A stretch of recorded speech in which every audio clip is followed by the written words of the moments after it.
que representa la deuda externa en dólares varias veces pagada e impagable. Perdió la posibilidad de impedir el deterioro de la planta industrial,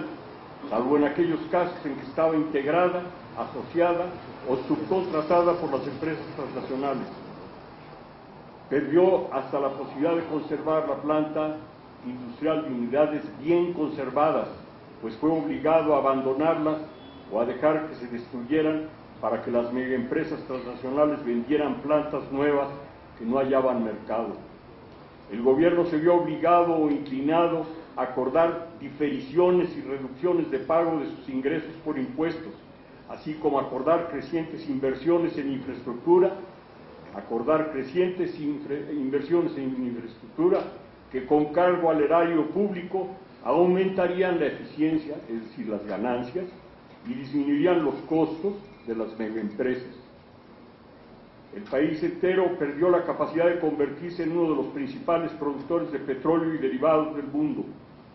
El gobierno desestructuró sus institutos de alta tecnología, como el Instituto Nacional del Petróleo, que contaba con numerosos ingenieros de nivel mundial,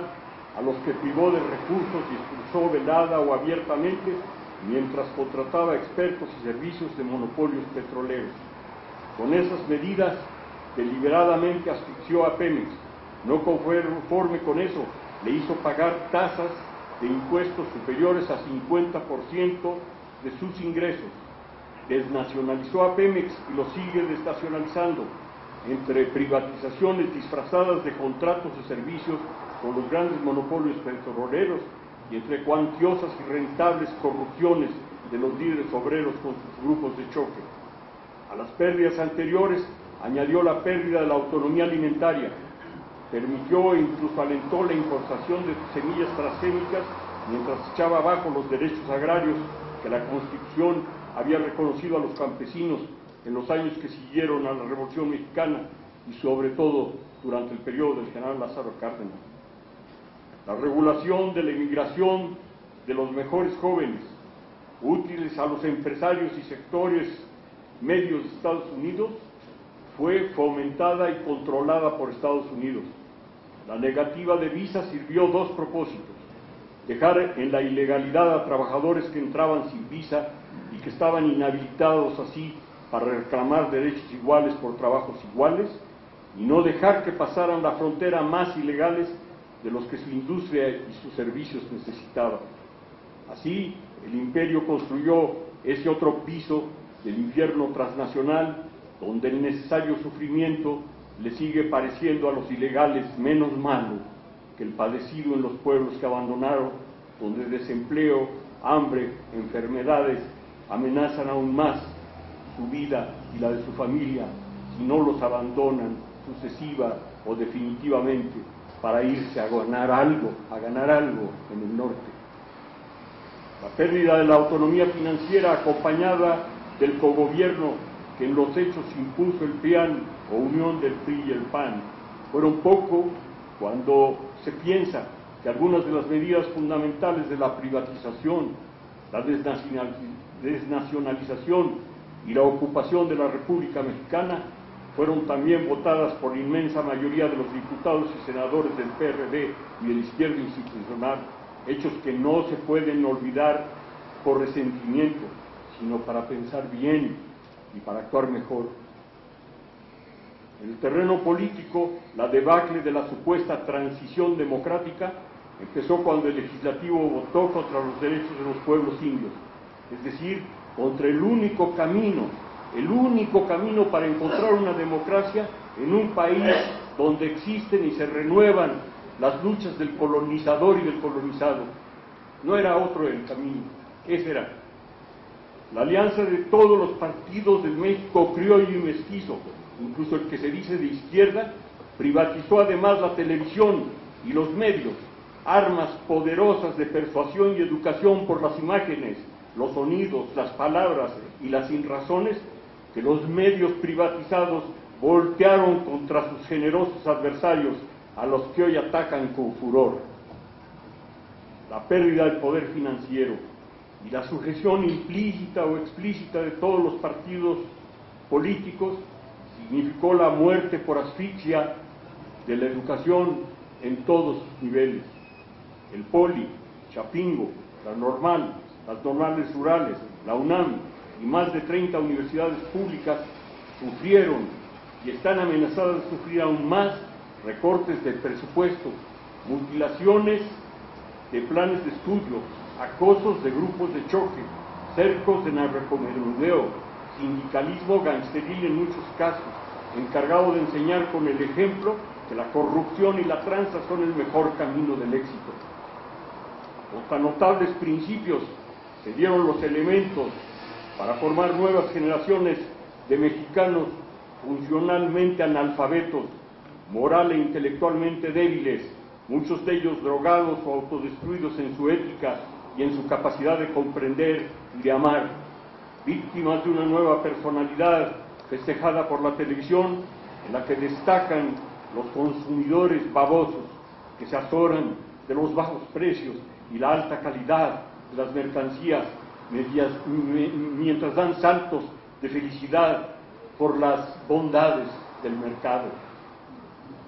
El sistema escolar se diseñó como fábrica de ciudadanos que ignoren la historia universal y nacional, y con maestros a quienes se prohíbe enseñar filosofía, término que etimológicamente significa amor a la verdad. Prohibido amar la verdad y la vida, prohibido también conocer la verdad histórica del pueblo mexicano y de la humanidad. El neoliberalismo significó también el abandono de la política social y del desarrollo nacional. Generó una cultura del cinismo frente a las acusaciones de robos y peculados gigantescos,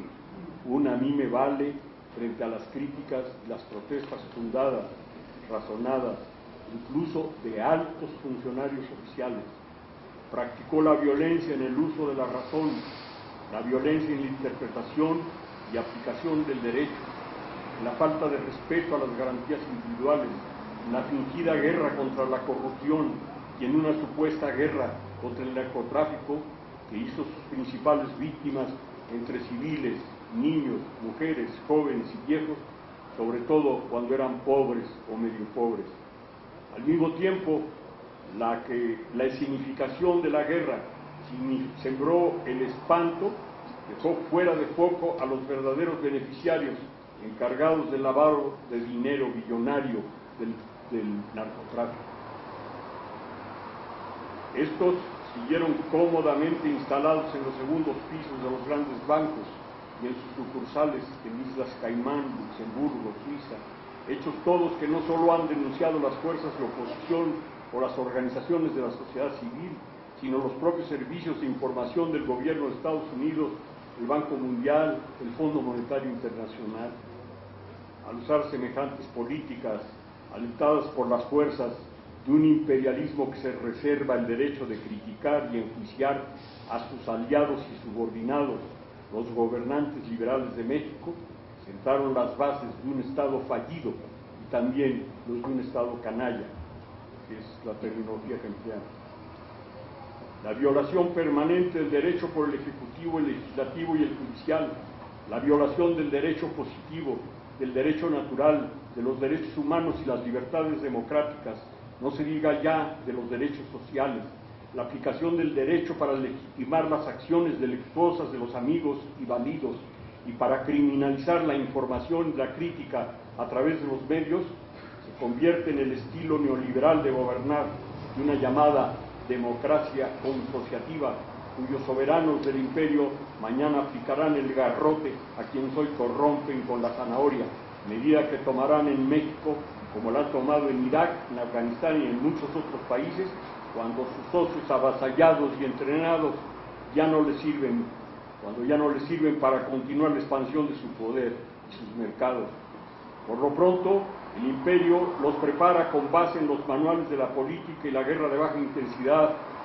o de cuarta generación, alienta el terrorismo para aterrorizar pueblos y privarlos de valor cívico,